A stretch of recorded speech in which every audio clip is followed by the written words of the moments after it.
Good afternoon, John. Hello. How are you today?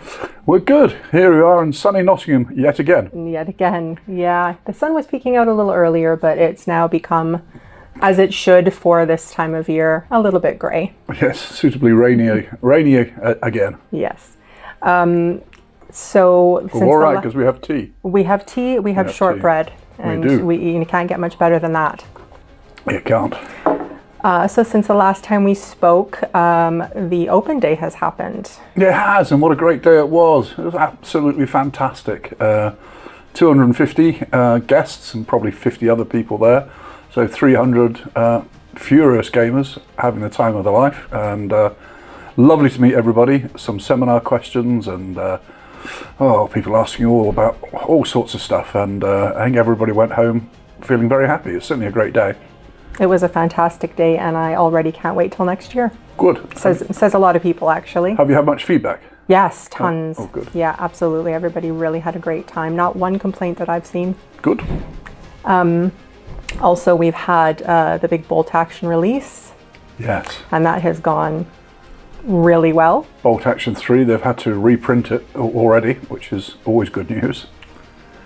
And yeah, no, it's been a massive hit, and very exciting trying to get it all out into the world on time. Very exciting.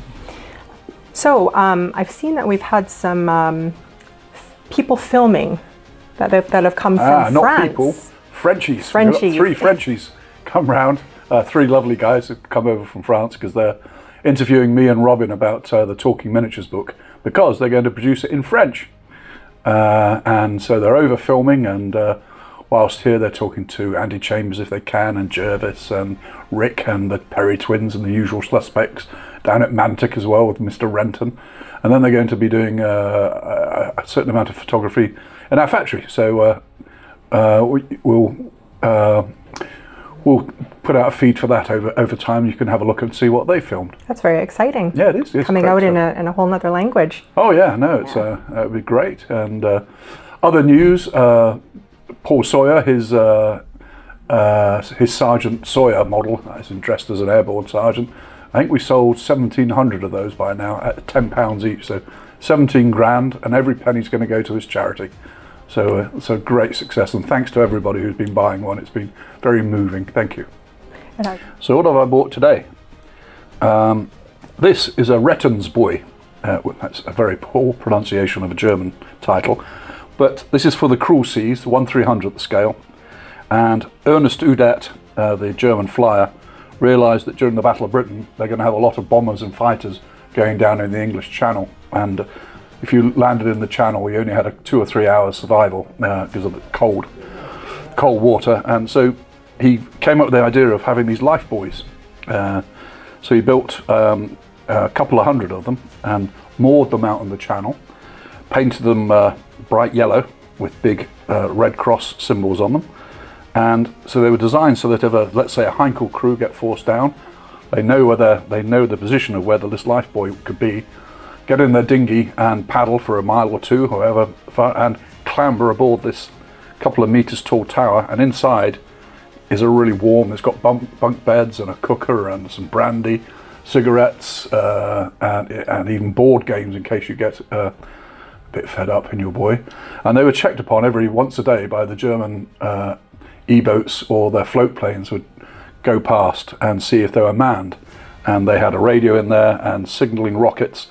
They even had a particular type of oil which you could pour on the water, which made it greeny yellow to show that somebody's there, to make the visibility greater.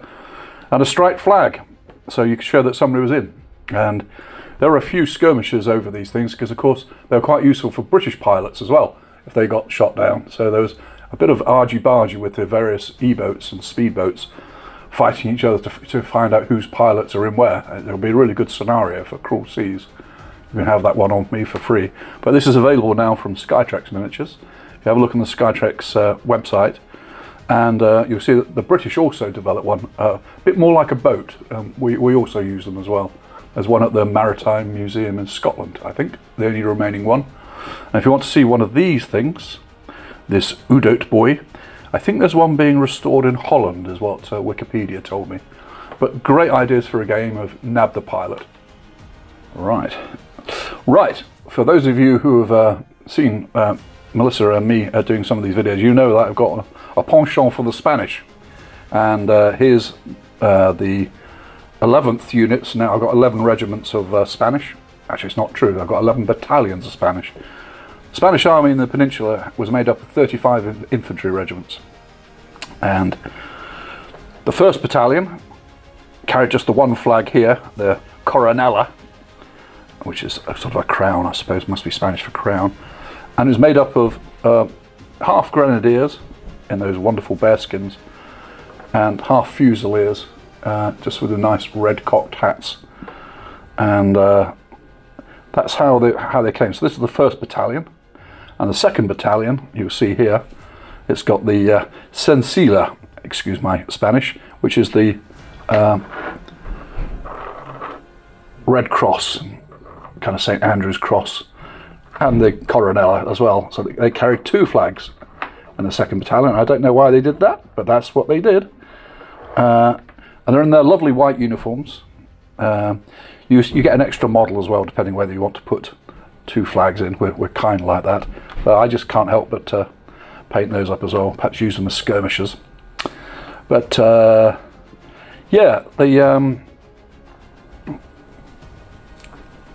had all manner of different facing colours, some nice purples and greens and magentas and reds, and I've decided to do these guys in yellow. So both battalions have the same yellow facings. And what's simple about doing these guys is I get them out the pack. These are resin ones, Warlord resin. Clean them up very quickly, it doesn't take much long, and then I just glue all 4 of them onto a base to begin with. And then, using 2 or 3 coats of matte white spray them all up so they're completely covered in white paint, which gives me the trousers and the jacket all in one go before I even start. So this battalion and that battalion, that one was 4 hours 20 minutes, 4 hours 15 minutes to paint that from beginning to end, including all the facing colours and putting the flags on and flocking them and everything else, and matte varnishing them. Because when you think about it, how long does it take to paint a boot with nice watered down paint?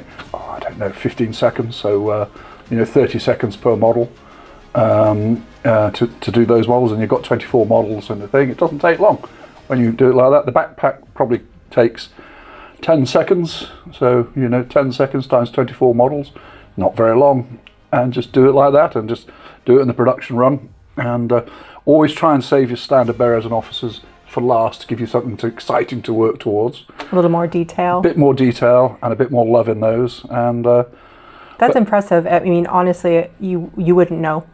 No, they certainly look good enough on the tabletop. Yeah. You know, they're certainly not studio material, but when you've got 11 battalions all laid out, I've got now the 4 brigades, and they do look very splendid. And they're going to be in action tomorrow night. Oh, very exciting. It is. And then something even more exciting is next. And if that wasn't enough, our amazing painter Jamie, he's got hold of our new metal range of Spanish cavalry, and he's done this amazing Spanish dragoons in this most glorious yellow. It's really banana yellow. He starts off with a black undercoat, believe it or not, then moves to a brown, and then lightens it up all the time. But have you ever seen such nicely dressed heavy cavalry in all of your life? They're beautiful. And they've got the trumpeter with the reverse colours. He's got his scarlet coat. And they're just delightful. I've got myself 4 regiments of these now. And I'll just show you some alternative coats as well.